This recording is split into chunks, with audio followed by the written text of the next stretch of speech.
Buenas tardes, antes que nada, vamos a hacer una breve reflexión acerca de la resignificación del papel y de la labor del docente. Cabe destacar que, yo qué les puedo decir, ¿no? Este pobre licenciadillo en filosofía, pues ante grandes magistrados que ya tienen años de experiencia en esta bonita labor, en esta bonita labor del maestro, ¿no? El intento de esta ponencia va a ser precisamente sacar una pequeña inducción, una pequeña definición de lo que implica ser maestro, ¿sí? Pero antes de hablar de la figura del maestro, en primera instancia tenemos que definir lo que es educación, ¿sí? Si no entendemos el concepto de educación, no vamos a entender el concepto de maestro, porque este se adapta a los modelos educativos, ¿no? Bueno, comienzo con lo siguiente. Últimamente se ha cuestionado la labor del maestro dentro y fuera del aula. Se han elaborado ciertos juicios que atentan contra la dignidad de su persona y trabajo. Tales señalamientos son: maestros flojos, no saben educar, e indican que siempre andan tras el dinero. No se puede negar que el docente es una figura pública y está expuesto a toda serie de críticas buenas y malas. Por otro lado, la sociedad, al señalar determinados silogismos erróneos, corrompe la educación, porque no solo es señalamiento a su persona y a sus acciones, sino que se mete en su trabajo. Y tal parece que todo el peso de la educación cae sobre el docente, excluyendo la responsabilidad de los padres de familia. Por lo que se da alusión a la siguiente interrogante: ¿quién educa? ¿Quién es o son los responsables de la educación? Por mencionar algunas. Ya se escucha decir en ciertas instituciones a los padres de familia cuando los hijos responden de forma inadecuada: ¿eso te enseñan en la escuela? O bien, cuando algún alumno lleva a su casa una mala nota, sus padres lo reprenden diciendo: ¿a eso vas a la escuela? ¿O a eso te mando a que pierdas el tiempo? Se considera que lo que se está perdiendo de la educación hoy en día es una formación de valores, es decir, generar verdaderos seres humanos. La situación sociocultural por la cual se está pasando parece ser que exige al maestro sustituir los roles, papeles, quehaceres, atenciones que les corresponden a los padres de familia. Es decir, el maestro le toca hacer las labores de padre o madre, ya que el tiempo consume esas labores de los padres de familia al grado de no inculcar esos valores que ayudan al niño a vivir y a relacionarse adecuadamente en la sociedad. Es por ello que se puede entender el sentido de las escuelas de tiempo completo, pues entre más tiempo pase el niño en la escuela, es mejor para los padres, de tal modo que se desligan de su responsabilidad, ya que, como se dice vulgarmente, no pueden con el paquete. Se considera que se tiene que hacer un análisis acerca del papel de los padres de familia, maestros y medios de comunicación, porque son los que generan esos cambios de conciencia e ideologías en los alumnos y en las sociedades, para recalcar qué tipo de persona se está educando, o bien si se está formando verdaderos seres humanos basándose en las virtudes. Cabe mencionar que ustedes ya tienen mucho tiempo en esta bonita labor de la docencia. Voy a hacer una revaloración del concepto de educación. Desde luego, cabe aclarar, esta es una postura muy personal. Cada quien tiene su última palabra, ¿no?, para esta construcción de estos conceptos. Hay que tener en claro en primera instancia qué es la educación, para resignificar el papel de cada una de las instituciones anteriormente mencionadas y así generar un sentido concreto sobre la formación del ser humano, ya que lo pide la sociedad actualmente. La educación implica una transmisión y aprendizaje de las técnicas culturales, o sea, de las técnicas de uso, de producción, de comportamiento, mediante los cuales un grupo de hombres tiene la posibilidad de satisfacer necesidades, de protegerse contra la hostilidad y el ambiente físico y biológico, y de trabajar y vivir en sociedad en una forma más ordenada y pacífica. Es la educación un sistema de vida en la cual el alumno adquiere conocimientos que le van a ayudar a moverse dentro de la sociedad, y por ende la educación establece roles que los estudiantes asumen para llevarlos a cabo dentro de la cultura.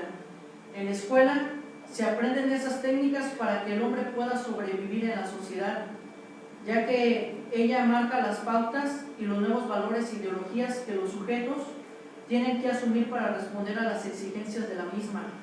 Se tiene que dotar al estudiante de esa fuerza biológica, física, para que pueda vivir y trabajar en el rol que se le ha asignado, es decir, tiene que cumplir con ese orden social para vivir pacíficamente y no llegar a la corrupción de su personalidad o valores. Dentro de la educación se puede considerar dos etapas que han evolucionado o se han transformado según las necesidades socioculturales. Se tiene con ello que la sociedad primitiva está caracterizada por el hecho de que en ella la educación está dirigida a garantizar la inmutabilidad de las técnicas de que dispone, y por lo tanto tiende a reconocer a tales técnicas un carácter sagrado que permite castigar como impía toda innovación o corrección. No hay cuestionamiento sobre el papel del educador en una sociedad primitiva. Se tiene la voz solo del maestro, pues se cumple el proverbio latino magister dixit, es decir, lo que el maestro dice. Él es la única autoridad y quien tiene el conocimiento y el control sobre la sociedad en cierto sentido, ya que la figura del maestro como sabio impacta, puesto que es el que tiene la verdad en sus manos. Sin embargo, cierra las posibilidades de que el alumno construya su conocimiento por sí solo. El alumno es un depósito de las técnicas culturales. Al señalar que la educación ha evolucionado, se ha transformado, es porque la sociedad civil está capacitada para afrontar situaciones nuevas que lleva a un cambio y por consiguiente tiende a la flexibilidad, adquiriendo la capacidad de corregir las técnicas de que dispone y también confiar en la educación de corregirlas, porque es allí donde surgen las mentes transformadoras de las realidades, de tal modo que se exige en la educación que no solo se transmita el conocimiento como en la antigüedad, sino que se construya dentro de las aulas para que los sujetos adquieran esa capacidad crítica. Cuando en la educación se denomina la tarea anteriormente mencionada, se corre el riesgo de regular la conducta de los individuos y de su comportamiento entre sí. En este sentido se puede decir que la escuela es al mismo tiempo generadora y aniquiladora de las ideas, porque forma a sujetos como lo pide la sociedad y no como seres individuales. Se deja de lado la libertad de los individuos, de tal modo que se forman a sujetos que sigan y cumplan parámetros, perfiles que la sociedad determina en su ideología hegemónica. En este sentido se cumplen varios tipos de educación. La que se propone es simplemente transmitir las técnicas de trabajo y de comportamiento que ya están en posesión del grupo social y garantizar su relativa inmutabilidad. Al proponerse la transmisión de las técnicas poseídas por la sociedad, lo cual se tiene que generar en los individuos la capacidad de corregir y perfeccionar las técnicas mismas. Es decir, el sujeto que observa las necesidades es el único que puede resolver mejorando el ambiente social. Enfatizando lo anterior, se distingue en primera instancia una educación moral y religiosa. Se tiene una educación tradicionalista, la cual consiste en la transmisión pura y simple de las técnicas consideradas como verdaderas y válidas, y al mismo tiempo en la transmisión de las creencias acerca del carácter sagrado y por ende inmutable. Se forja la tradición, costumbre y valores por los cuales la sociedad tiene que regirse. El conocimiento debe de ser externado, tal como lo dice el maestro, y su técnica solo es verdadera y válida, incuestionable e inmutable. pues se tiene que asumir como verdad universal. Hegel lo afirma diciendo que el individuo debe volver a recoger los datos de la formación del espíritu universal, también según el contenido, pero como figuras ya puestas del espíritu. Desde el punto de vista del individuo, su formación consiste en la conquista de lo que se encuentra ante sí, consiste en asumir su naturaleza inorgánica y apropiársela. Para poder transformar las técnicas y perfeccionarlas, se tiene que ir al origen para resignificarlas.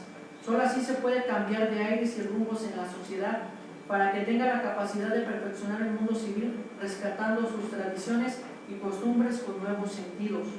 Por otro lado, la transmisión de las técnicas ya adquiridas tiene antes que nada la finalidad de hacer posible el perfeccionamiento de tales técnicas mediante las iniciativas de los individuos. Como parte del rol social, el hombre tiene que mejorar su ambiente de vida para mejorar su calidad de vida.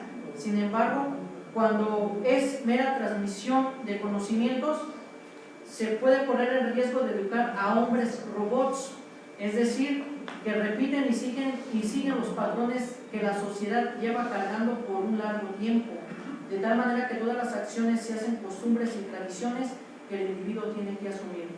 En otro sentido, se tiene que la educación no se define desde la sociedad, sino del individuo. La formación del individuo, su cultura, resulta en el fin de la educación. La sociedad tiene que lidiar con la sociedad, sin embargo los papeles se han invertido. El hombre tiene que ser funcional y servir a la masa social, de tal modo que elimina su aspecto humano y solo se vislumbra su aspecto utilitario. Uno de los elementos de la sociedad moderna, es la cosificación. Al ver en los individuos dicha característica, no se deja ver más que la utilidad y la competitividad del hombre frente al mundo para visualizar su comportamiento laboral.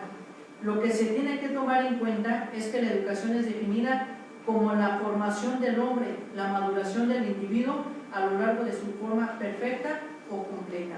Dentro de la educación en la actualidad se pide una formación integral, que el alumno alcance su maduración recuperando los valores perdidos para tener una sociedad pacífica. Por consiguiente, se intenta poner en potencia el acto. Es decir, con el modelo de competencias se pretende acrecentar esas habilidades laborales que los individuos tienen que ejercer para el sector empresarial. Sin embargo, la integridad de la persona reside en las competencias adquiridas a lo largo de su formación académica. Actualmente se educa para el trabajo y no para la transformación de la realidad. Por medio de la conciencia de clase se puede lograr esa integridad personal, ya que potencializa los actos verdaderamente humanos, practicando la alteridad dentro de la sociedad, como ya bien lo enmarca el gran filósofo José Ortega y Gasset. En el siglo XX, la educación ha sido considerada como un proceso de humanización que no examina solo el conocimiento en la edad evolutiva, ni solo a la persona considerada en lo individual, sino durante toda su vida.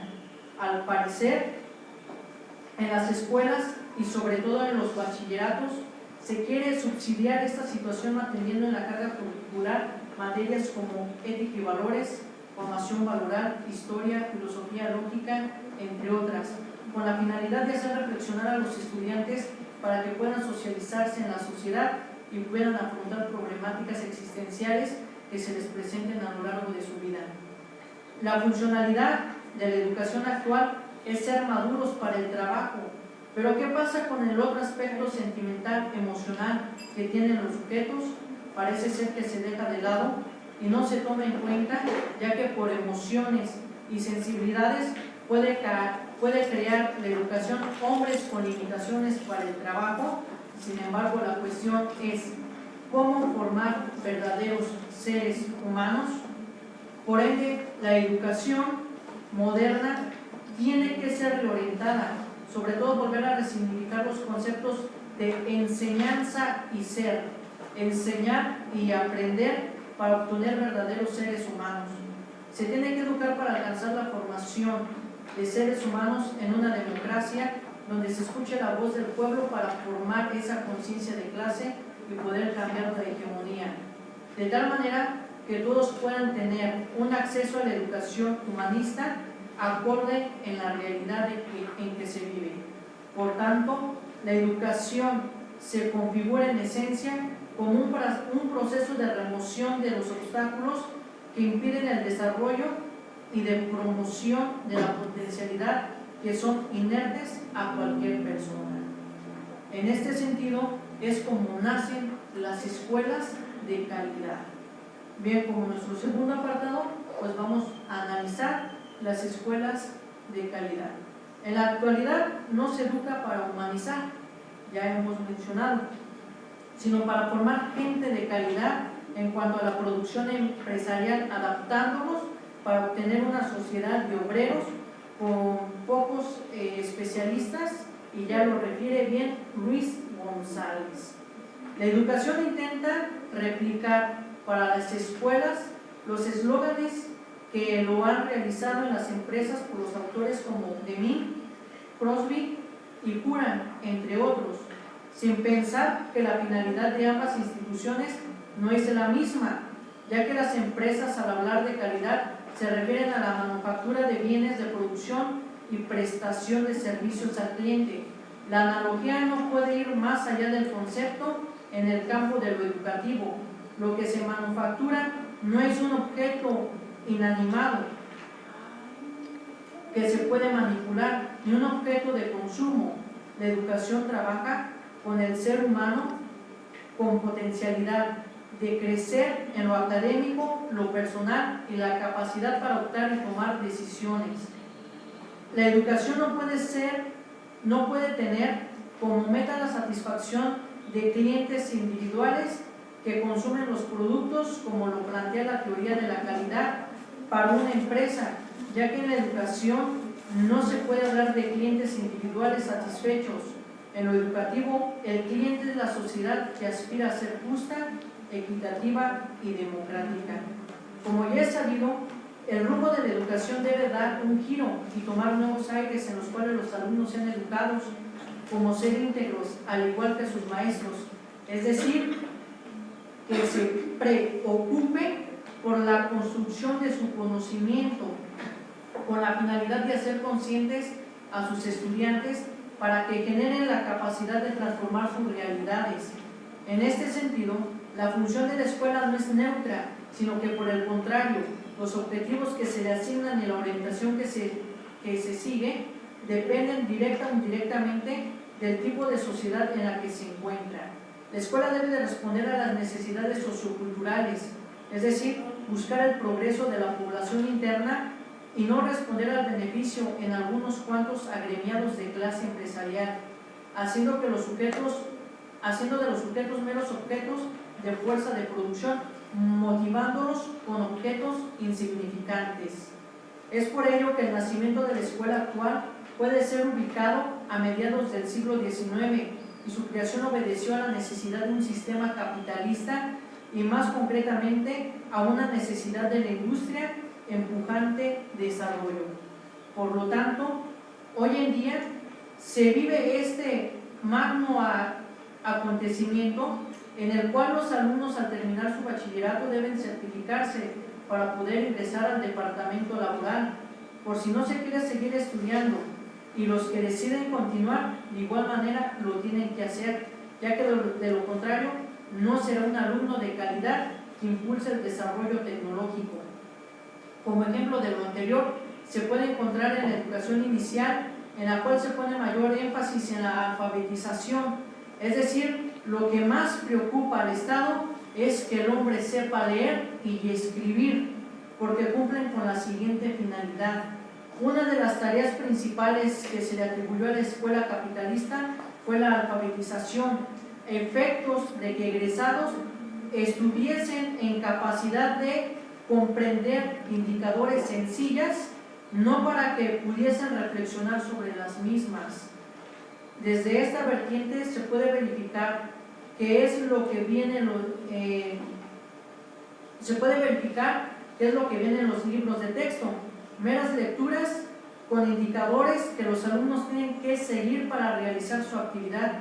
Y entonces, si se les muestra un texto especializado que implica reflexión, no lo comprende, ya que no lo socializa y además porque no maneja indicadores para realizar esas papiroflexias, dibujos, o sea cual sea la actividad enmarcada en el libro.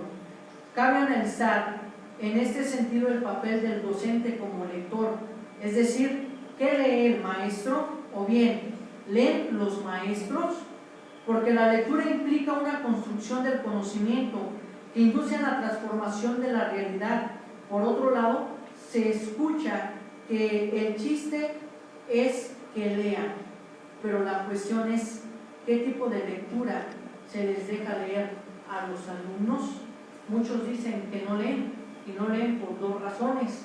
La primera es porque no encuentran ningún beneficio en la lectura, como puede ser un beneficio económico, y la segunda, porque no saben leer. ¿Sí? Entonces, es impresionante, y al menos a mí me llamaba la atención que en la mañana se compartiera lo siguiente: al comprender los planes y programas en los cuales vamos a encontrar estrategias para la enseñanza, pues desafortunadamente, si lo seguimos al pie de la letra, vamos a seguir formando obreros y pocos profesionistas como lo son ustedes. Y el obrero, ¿qué es lo que hace? No cuestiona su realidad. Por consiguiente, puede estar en ello una falta a la comprensión lectora. Se les deja leer, mas no reflexionar. Y estos son los resultados que manifiestan en las pruebas estandarizadas. Solo se les enseña a repetir los hechos del cuento, las historias, etc. Todo lo anterior conviene al Estado porque el sistema educativo siempre estuvo y está subordinado a las necesidades de la economía, industria y el comercio. Con ello resulta que se pretende alcanzar una educación de calidad que de entrada cabe mencionar que no es claro el concepto por las diversas desinencias que se le han atribuido. Desde un punto de vista, la calidad está integrada en su mayoría por instituciones privadas elitescas a las que se asisten los hijos de una población minoritaria de la clase media y alta, es decir, se manifiesta en la estructura de las escuelas, ya que tienen que contar con lo habido y por haber en las tecnologías y demás requerimientos.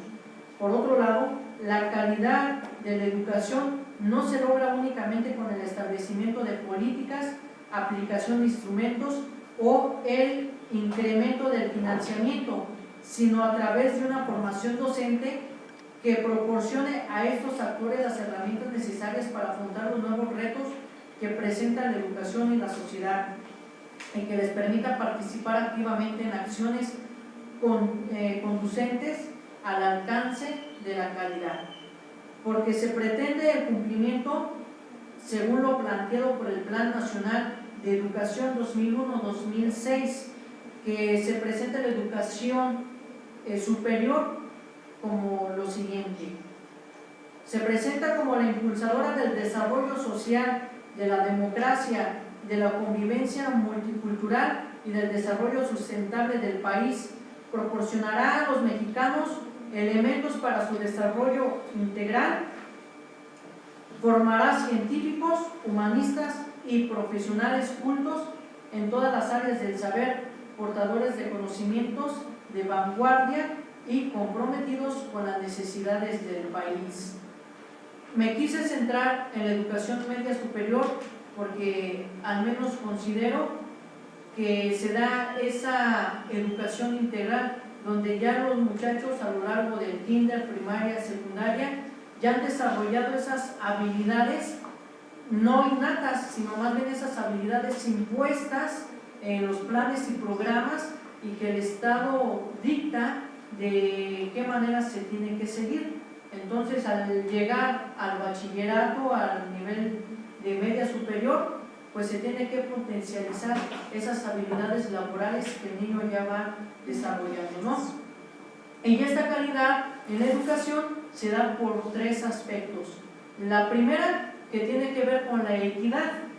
Una educación superior con equidad implica lograr que todos y cada uno de los sujetos tengan las mismas posibilidades de acceso y que puedan concluir sus estudios independientemente de su condición económica, social y geográfica.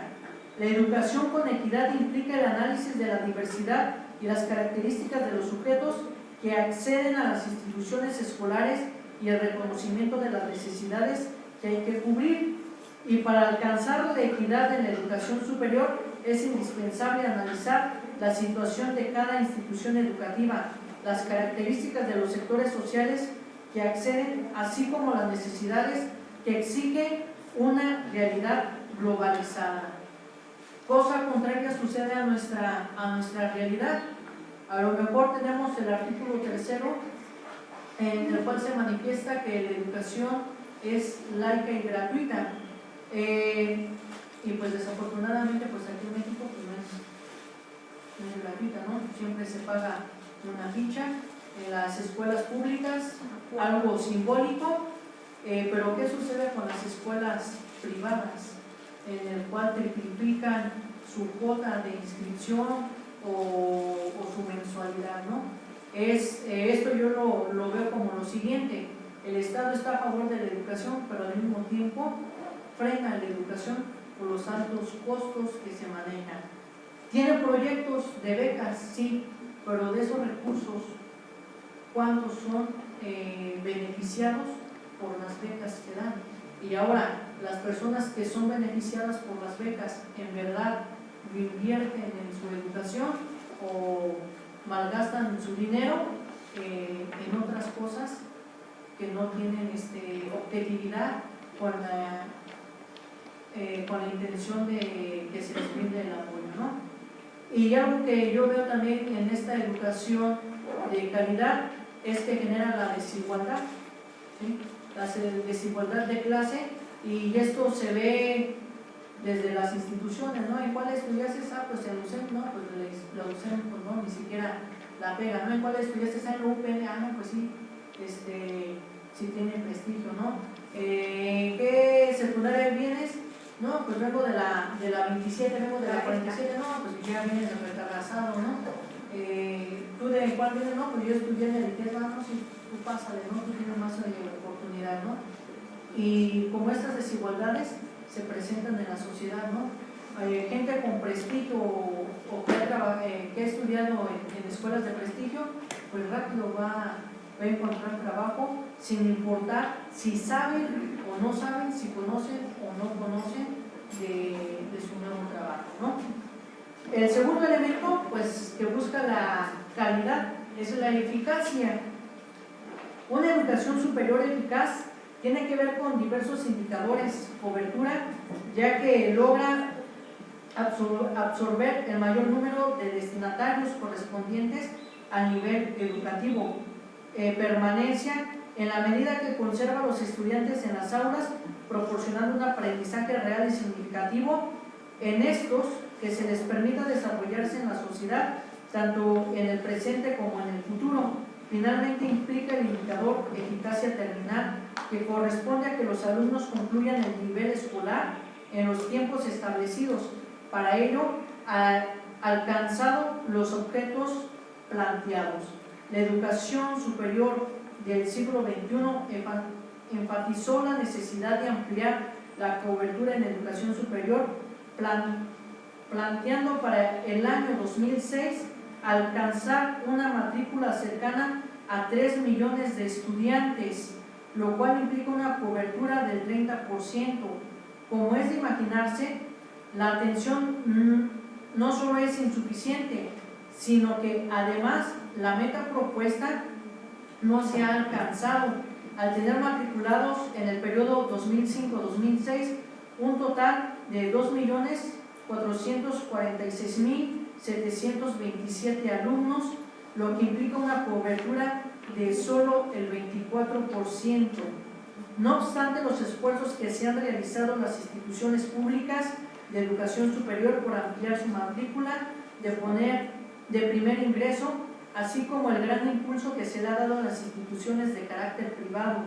En este sentido, es necesario promover en el nivel medio superior una mayor orientación vocacional que contemple un amplio análisis de los elementos a considerar en la elección de una carrera, tales como la característica de esta en el ámbito académico como en el laboral, propiciando un conocimiento lo más cercano posible a la realidad de cada carrera y su relación no solo con el mercado laboral, sino con la sociedad en general y sobre todo con el propio alumno. La eficacia nosotros la medimos en la educación por medio de los proyectos, ¿sí? Allí en los proyectos que se manejan desde, a lo mejor desde preescolar hasta bachillerato, son de las habilidades que tiene que desarrollar el alumno. ¿Qué tan hábil es para manipular, no sé, la computadora? ¿Qué tan hábil es para insertar un árbol en un objeto? Y dependiendo de la habilidad que vaya desarrollando el niño, el maestro inconscientemente le va determinando el rol, ¿sí? Le va determinando el rol que va a desarrollar a lo largo de la sociedad, ¿no? Y allí se ve la eficacia, allí se mide la eficacia. Si no cumple con el proyecto, este alumno no va a tener oportunidades de vida, de empleo, y va a ser un fracasado a lo largo de toda su existencia, ¿no? Bien, el tercer elemento es la pertinencia. Bueno, antes de pasar a este tercer elemento, cabe mencionar que es increíble el número de fichas que se dan en bachillerato para su ingreso, y de un grupo de 30 de escuela pública a veces egresan o terminan 25, 20 alumnos, 15, 16, y de esos 15, 16 o 20, 4 son dados de baja por materias que deben ya de semestres pasados, ¿no? Entonces, se abren muchas escuelas públicas, pero desafortunadamente el modelo o la necesidad no está respondiendo a esas exigencias que la sociedad pide. Bueno, ahora sí entramos a la pertinencia. La pertinencia social de la educación superior promueve una adecuada distribución de la matrícula en las carreras que impulsan el desarrollo social, cultural y económico del país, al mismo tiempo que se ocupa de que los contenidos curriculares correspondientes a cada una de las carreras que se imparten cuenten con planes de estudio que articulen de manera adecuada la formación profesional y el mundo del trabajo. Es primordial considerar que la educación superior debe responder a las necesidades de la nación de manera multidimensional y no solo atender intereses monetarios, ya que estos no son el fin único ni de mayor importancia en la formación de profesores. Rodríguez Fuenzalida establece que no habrá mayor calidad en la educación sino en la medida que sea posible modificar el proceso que se realiza en el aula, tanto en lo pedagógico como en la necesaria inversión para un buen desarrollo del proceso de enseñanza-aprendizaje. Es lo que de alguna manera comentábamos en la mañana, ¿no? Esta pertinencia que tiene que orientarse sobre las técnicas o las tecnologías que se piden hoy en día. Es de llamar la atención en la pertinencia que los alumnos al terminar su bachillerato, muchos no saben qué hacer de su vida, no saben qué carrera escoger, y esto se ve reflejado en años posteriores, donde hay alumnos que llevan 4 o 5 años en la universidad que no pueden terminar una carrera porque andan de un lado a otro, ¿no? La calidad no se debe de medir por los recursos o la infraestructura, sino por el papel que desempeña el maestro, ¿no? El maestro se adapta a los modelos educativos.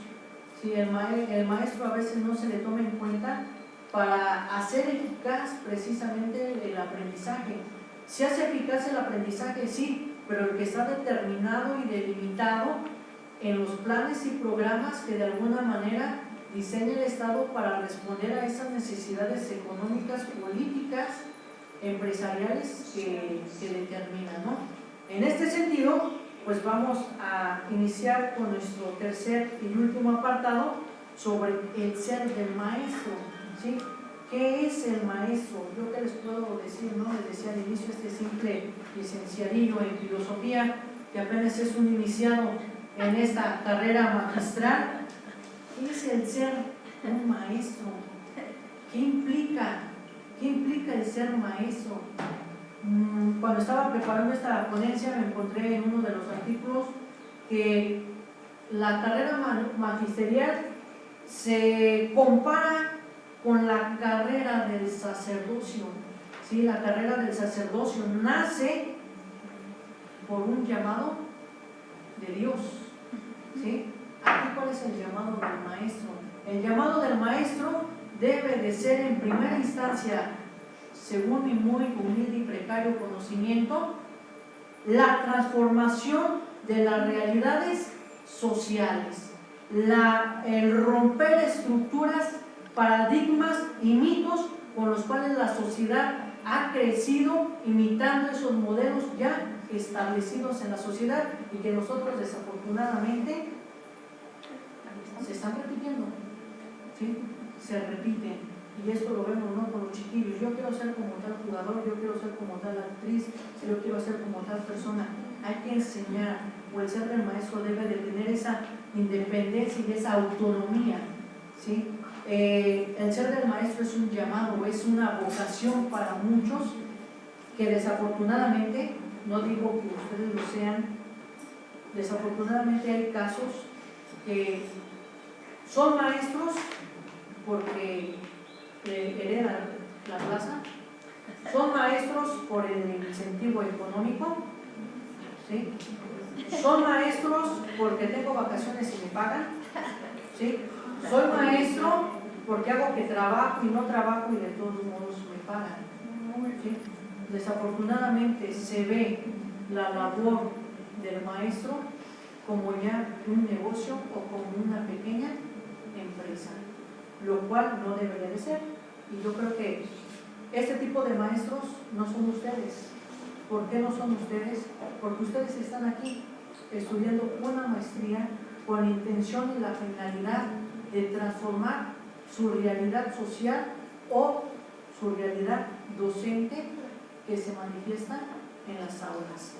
Bueno, en este sentido, según los parámetros de educación de calidad, manejo un perfil del maestro, ¿sí? Yo aquí llamo mucho la atención, ¿no?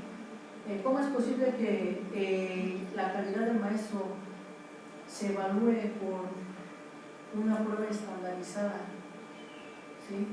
Donde a veces la bibliografía que está como en las convocatorias parece una bibliografía de kinder, donde solamente citan referencias de comentaristas de los autores, ¿no? Es impresionante ver en la convocatoria para el concurso de bachillerato a nivel de CCT, como para dar clases de lógica, un librito de introducción a la lógica, en vez de la lógica de Aristóteles, el organón de Francis Bacon, la lógica de Hegel, ¿sí? Y que esté un libro de introducción a la lógica, que es un comentario a esto, ¿no? Y así entre muchos más. Pero, en fin. Bueno, iniciamos con el ser del maestro. Un maestro con calidad y excelencia debe de ser de la siguiente manera. Manifiesta un compromiso educativo que se evidencia por involucrarse de manera entusiasta por su trabajo, un deseo sincero de que sus estudiantes aprendan y tengan éxitos en sus estudios, trabajan en colaboración directa con los esfuerzos que realizan otros maestros en la escuela y la comunidad profesional. En esta línea, genera una atmósfera profesional manifestada por involucrarse y dedicarse al trabajo. Posee los conocimientos y las herramientas para una enseñanza relevante. Dicho en otros términos, un maestro de calidad es aquel que sabe su materia, no solo en términos teóricos, sino también prácticos.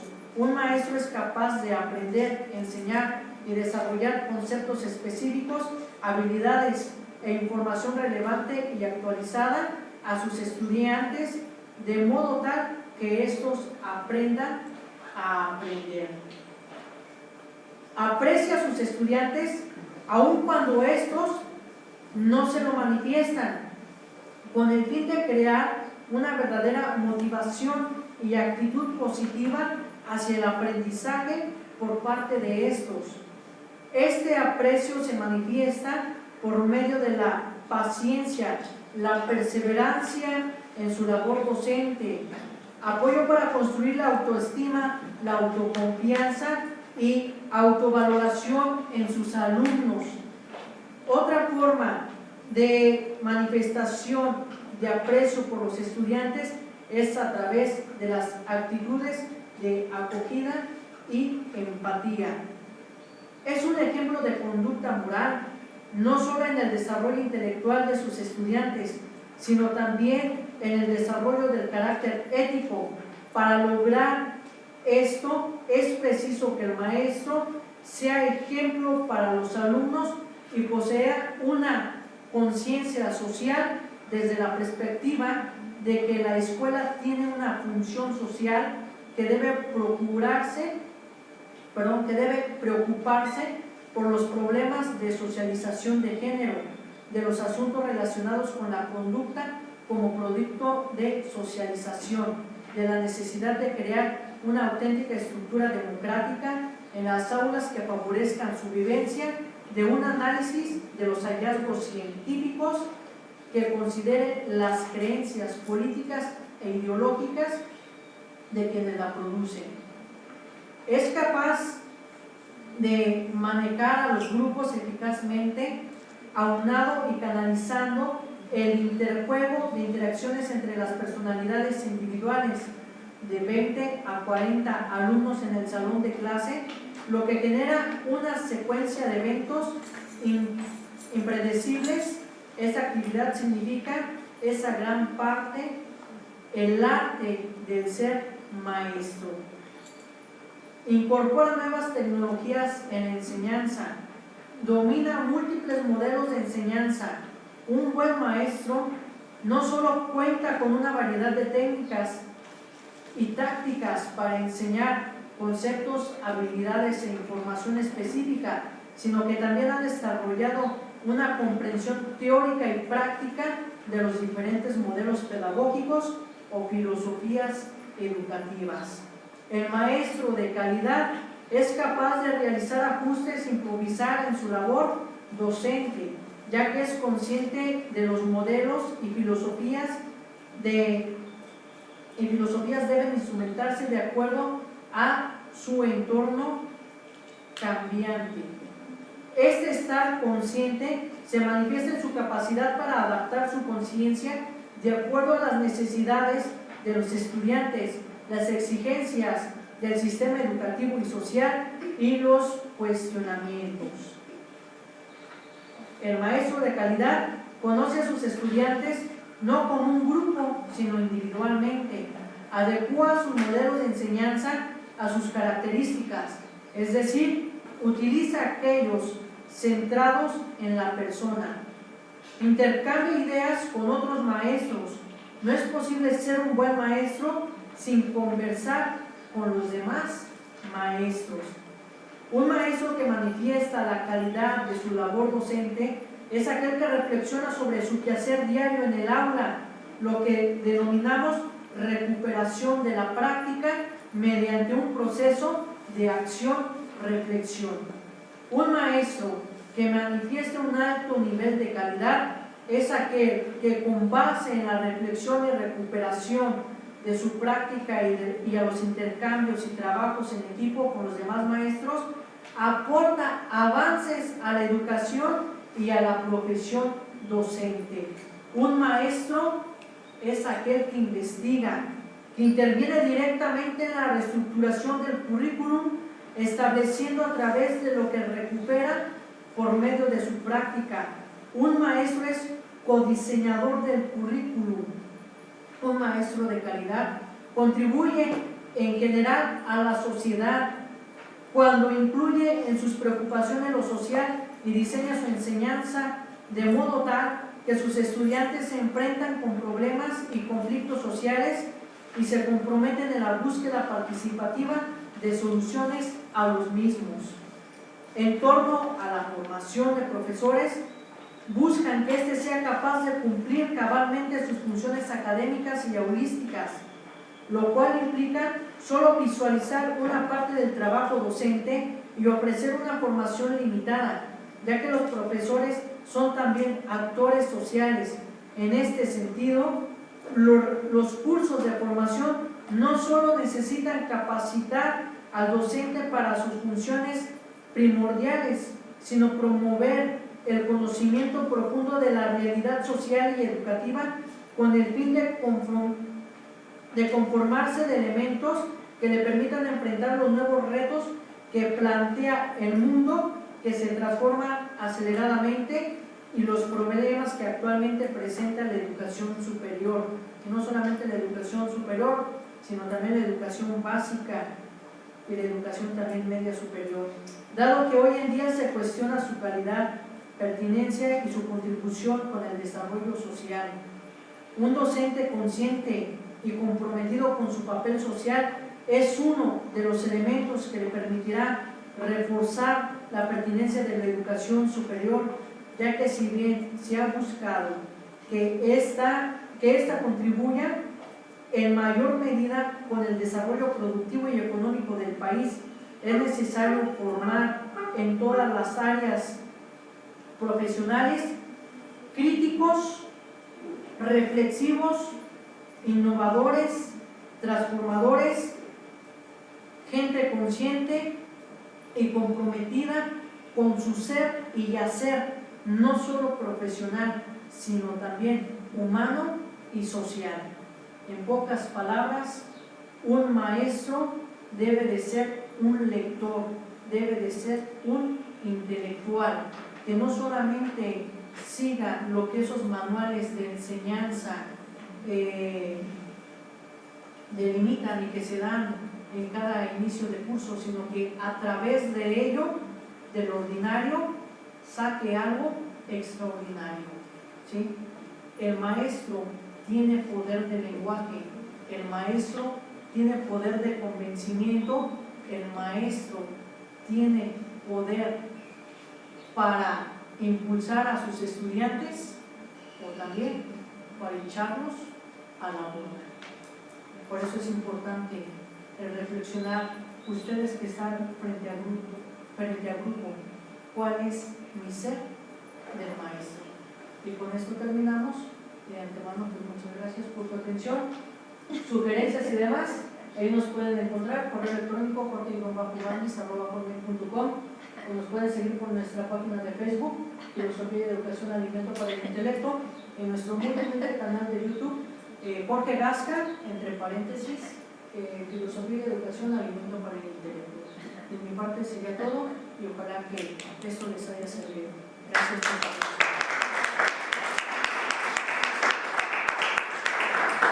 No sé si tengan algunas preguntas, algún comentario.